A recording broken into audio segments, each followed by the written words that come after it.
besides being a tall rocket, this was a pretty heavy rocket. Weighed almost over 6.2 million pounds. Now these F1 engines were actually built by the Rocketdyne company. Same company that built the space shuttle engines, same company that built the RS-25 engines for our new moon rocket.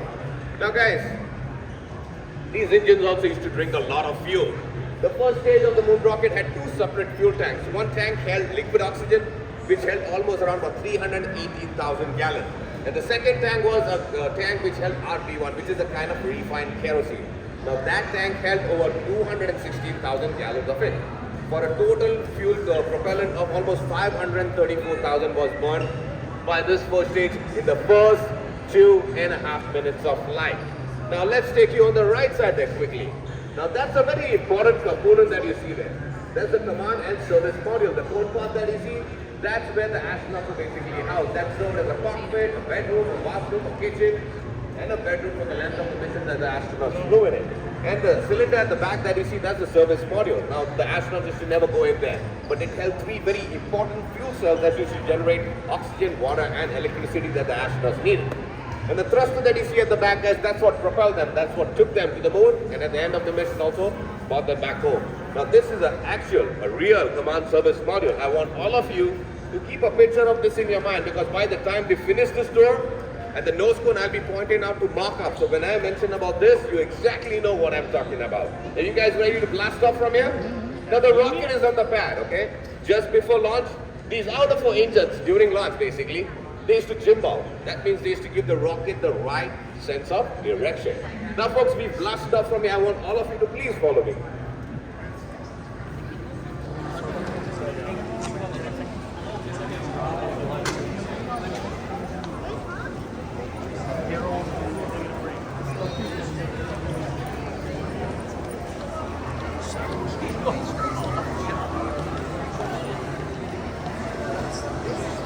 Alright folks, we'll take a first short stop right here. Now since we are right under this first stage, have a look how massive it is. It goes 138 feet in length and goes 33 feet in width. So pretty massive. Can anybody guess which commercial partner of NASA built this? It's NASA's oldest commercial partner. They're in business even today. They build stuff for us. They've also built the core stage of our new moon rocket, the space launch system. Absolutely right, the Boeing company. Now have a look on the left side, guys. You see that picture of an astronaut? That's actually painted by astronaut Alan Dean, and his name is in that corner there. Now he was the one who flew the mission of Apollo 12 for us. Now don't you think, guys, he was an amazing artist besides being an astronaut? That's great artwork for an astronaut, right? Alright, let's go quickly on the right side. Now on the right side, what's there? You will come across two monitors. Now when you approach those monitors, you can do two things. When you hit the assembly button, we will in a beautiful animated video show you how this massive moon rocket was actually assembled stage by stage in that big building that you just passed by and came by, the vehicle assembly building. Second thing is, you guys can actually test and fire the moon rocket. For that, you gotta keep three very important things in mind. The weight of the rocket, the thrust that it generated, and the fuel that it burned. Now I hope you remember the numbers I gave you at the back, because when you go there and you try launching that rocket, you mess the numbers up, that's what's gonna happen. You see there? Launch failure. You don't want that, right? Now I'll give you a hint.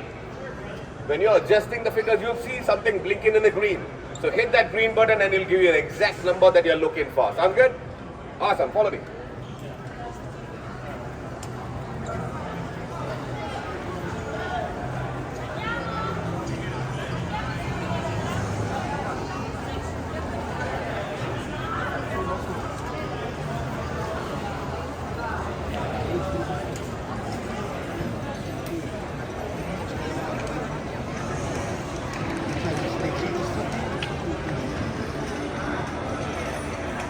Now the rocket is taken off. It's not traveled much, guys. The first stage is only around about 40 miles up in space, and it's only traveling at the speed of 5,000 miles per hour. 2.5 minutes in flight. This first stage is completely empty and dead weight. It's jettisoned, which is a fancy word for saying thrown away, right? So the first stage goes and drops into the Atlantic. It's connected with the interstage ring. The interstage ring also follows behind it. Now time for us to light up our second stage. Now, second stage also is powered by 5 engines, but these are slightly different compared to the ones that you saw at the back of the first stage. Those are the F1, these are the J2s. But for this second stage, we've made a slight fuel composition change. The first stage was powered by liquid oxygen and RP1. But for our second stage, we keep liquid oxygen as a constant, as an oxidizer. Now we are bringing in liquid hydrogen. Now a lot of our guests are actually curious to know why did we do the fuel change. I'll tell you why, folks. Liquid hydrogen gave us a higher impulse ratio, pounds per the ounce. And as you remember, the hydrogen atom is the lightest in the periodic table. So we could store a lot more of it and burn a lot more of it. So for the next 6.5 minutes, these 5 J2s, they drink literally 260,000 gallons of liquid hydrogen and around about 80,000 gallons of liquid oxygen. That makes these 5 J2s generate another 1 million pounds of thrust that propels the spacecraft to go further 118 miles up. And now, a second stage is started to fire at 15,000 miles per hour. Have a look on the right side. You'll see that small model of the moon rocket there. Now, when you finish my tour, please come back to that moon rocket model and go on the other side. You'll see cutaways. How's the insides of stage 1, stage 2 and stage 3 look. How the fuel tanks are placed. It gives you a much better idea. And from that model, you'll also see 3 monitors. And you can actually hit stage 1 and it'll show you how the stage 1 basically functions. Then you hit stage 2, it'll show you how stage 2 functions. And finally, stage 3, and it'll give you a much better idea how this rocket basically flew for us. Now you'll wonder why we didn't just make one stage rocket. Why so many multiple stages? I'll tell you why. Because when we build multiple stage rocket, it gives us maximum velocity. As we are using each stage, it helps the rocket itself to go faster. All right, folks, let's show you something interesting. Come on up. All right, stop right here and try looking out in the distance or on the left side over there. My left, your right. Now in the distance, you'll notice the 3 huge lightning arresters. Now what is that? You're looking at a part of NASA's future. That's Launch Complex 39B. All of future Artemis flights are all going to blast off right from that pad. Next September, we have one flight planned. Artemis 2 is going to take off right from there. And currently, the moon rocket is already in that big building that you saw. The first stage, the core stage is here. Now other parts will start coming in slowly, and the crew will then start assembling that rocket on the top of the mobile launch platform. Now once that rocket is ready, the crawler will go underneath it and then take it and drop it at Launch Complex 39B. Now that flight is planned for next September 2025.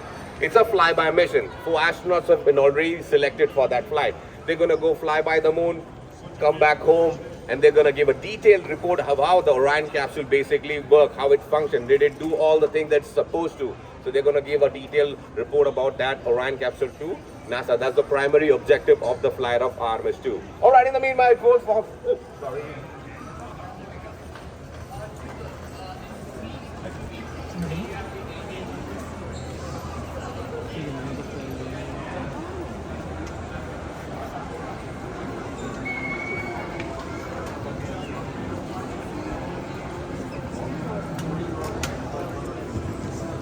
A real rocket. It just didn't get used.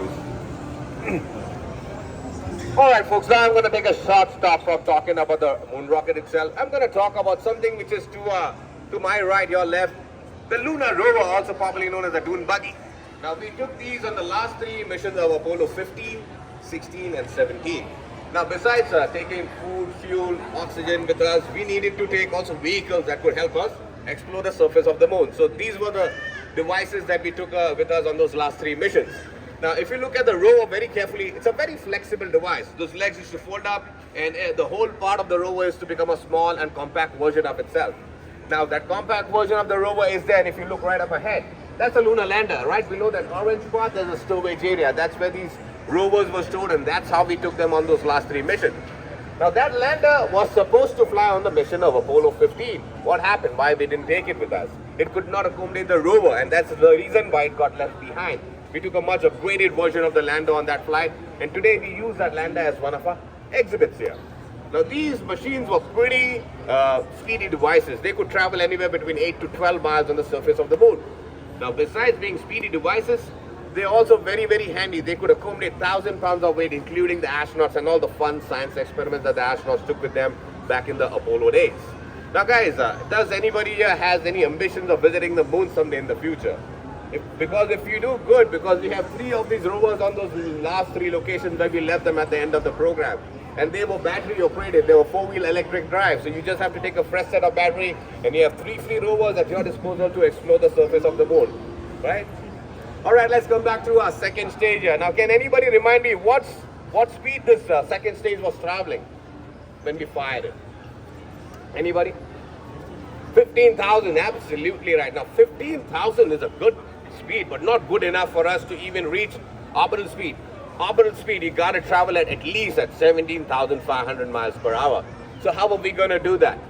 With the help of a single J2 on the third stage. We fired it for the first time. It starts traveling the spacecraft now starts traveling at orbital speed. Now as we are orbiting planet Earth at 17,500 miles per hour, the astronauts also go to work.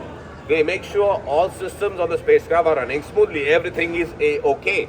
Because if they determine there's something fishy, there's something wrong, they have a very important call to make. They can abort the mission then and there and come back home.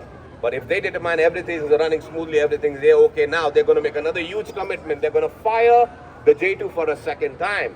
Now once they do that, they actually do the translunar insertion burn. That means the spacecraft now starts traveling at 24,000 miles per hour. And that's the speed required to escape Earth's gravity. Now we are truly on our way to the moon. But before we go ahead, this single J2 also drank a lot of fuel. Burned around about 67,000 gallons of liquid hydrogen, just around about under 20,000 gallons of liquid oxygen. So this second stage of the moon rocket was built by the North American Aviation Company for NASA, and this third stage was built by the Douglas Aircraft Company. The second stage and the command service module was built by the same company. And the lander that you see at the back, that was built by the Grumman Company, which is the Northrop Grumman Company. So you see, all the different parts of the rocket were built by different commercial partners for NASA, because back in the day, the business was spread across the whole country and everybody got to play a very, very important role in the Apollo program. All right, folks, in the meanwhile, please follow me.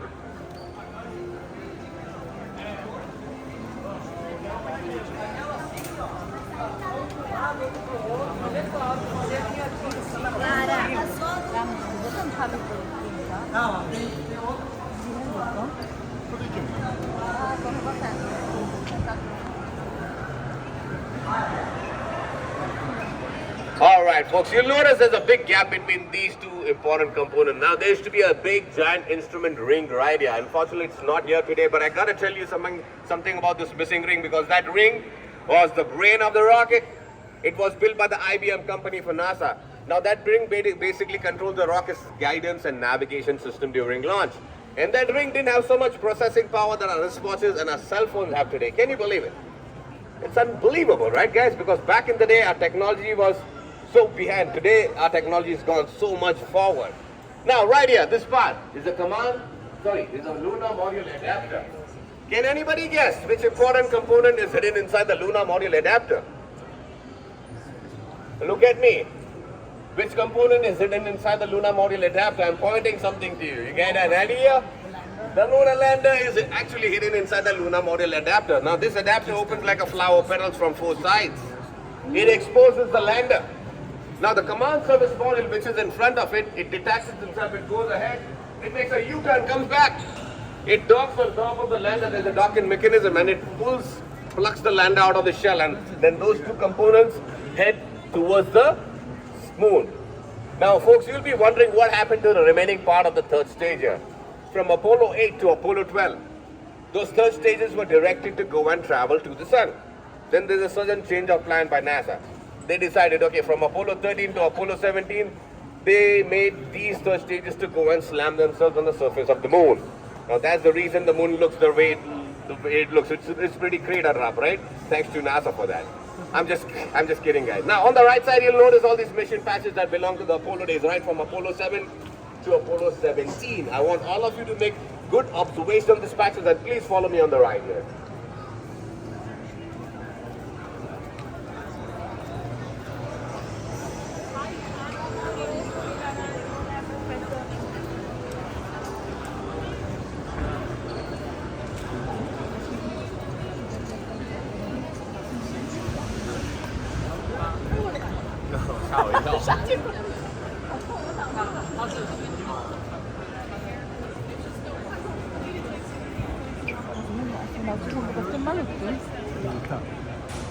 Now, if you observe these mission patches very, very carefully, guys, these patches were actually designed by the astronauts themselves who went on those very specific missions. Now, besides being astronauts, they all had a great sense of art. Don't you think so, guys? They're pretty artistic. Now, coming back to a moon rocket, if you look at this part, you'll be wondering what is that part in front of the command module. Now, during launch, this is how the rocket when fully assembled looks like this. That part is a launch escape tower, guys. That was a contingency. Now, during launch, if the astronauts felt their life is in danger, they could have fired that part. That part would have plucked out the Apollo capsule and taken the astronauts to safety in the matter of seconds. But luckily for us, we never ever had to use that part because all the 13 Saturn V moon rockets that we launched were a complete success. So that part also would have jettisoned once we had fired the second stage of the moon rocket. So that part also goes and falls into the Atlantic. Now we are approaching the moon at almost 24,000 miles per hour. That's a lot of speed. So what do we do? The service module at the back of the service module, there's a thruster. We fire that thruster, we slow our speed down. Once we enter lunar orbit, our 2 moonwalking astronauts will slip out from the command module into the lunar lander. Now once they're in the lander, they will then go ahead and fire the descent stage. The orange spot that you see, that's the descent stage. They will fire that, they will descend down to the surface of the moon and they will make a nice and soft touchdown. Now these are the very famous words of a first moonwalker, Neil Armstrong. That's one small step for a man, one giant leap for mankind. Now that happened with the mission of Apollo 11 in July of 1969. This year, we celebrated the 55th year of that historic landing on the moon. Now after that landing, guys, we went to the moon 6 more times, but we landed only 5 times because we had a failed mission of Apollo 13. So Apollo 13 couldn't land, but we brought our astronauts home safely. Now guys, we in total have a total of 12 moonwalkers. So besides Neil Armstrong, we have 11 more other guys. Does anybody remember the name of the last moonwalker? Last moonwalker, the last person, last NASA astronaut to walk on the surface of the moon. Come on guys, the mission 17 patch is right behind me. And you have 3 names to decide from. Evans. No. Oh. Schmidt. No. Kiernan. So what's left? Saturn.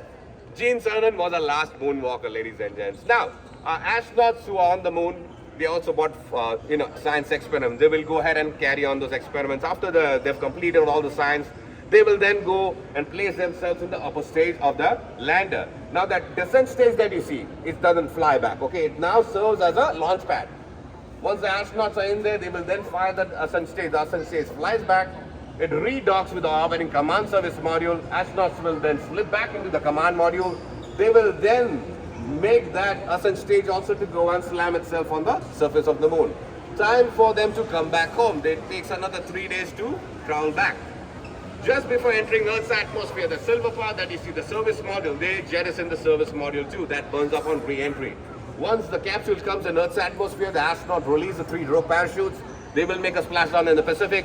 We will then send a recovery team and then we will bring our astronauts home. Now we started with the world's most powerful rocket at the start of the journey, at the start of the tour. At the end of the whole journey here, it's only that small capsule that brings our astronauts home safe.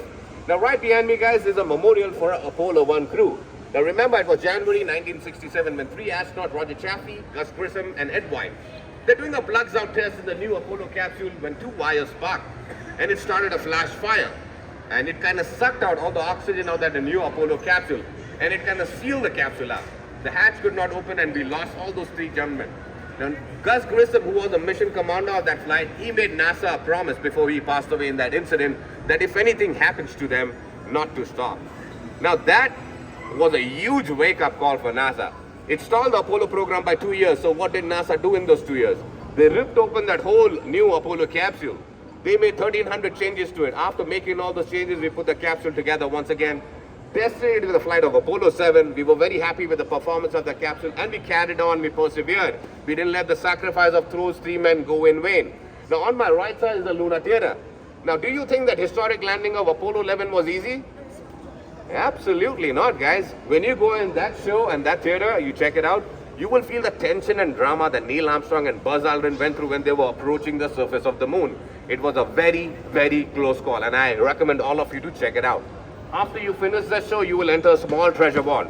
You will come across a lot of real Apollo hardware. You'll see a real Apollo 14 capsule in there. You'll see a lot of spacesuits worn by the astronaut back in the Apollo days.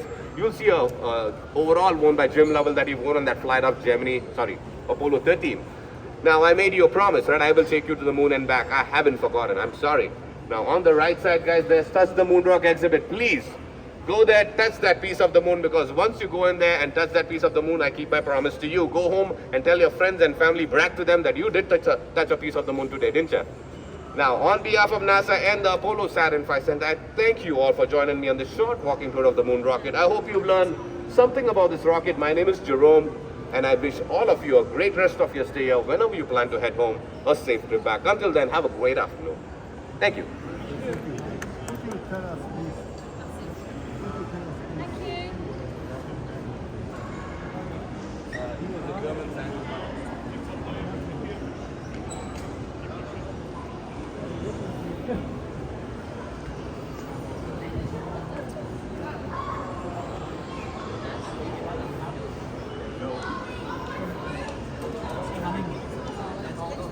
They gotta go up.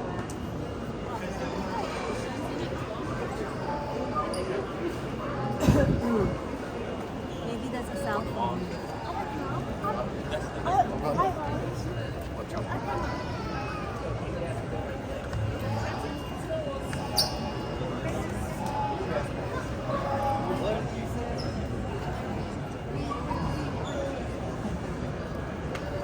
We choose to do the other things.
Ladies and gentlemen, may I have your attention, please?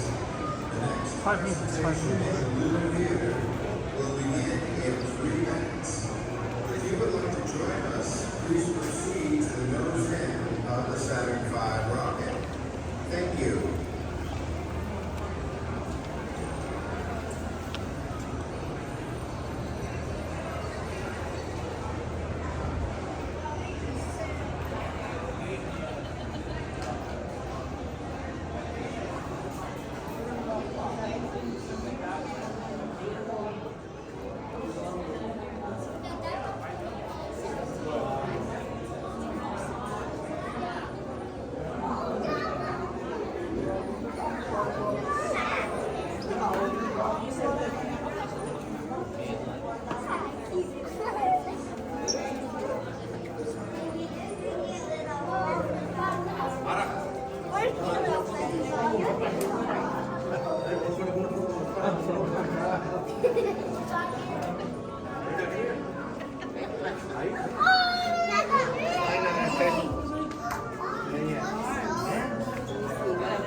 Opposite the food court, you're gonna see a food court. There's like a little room where you see it.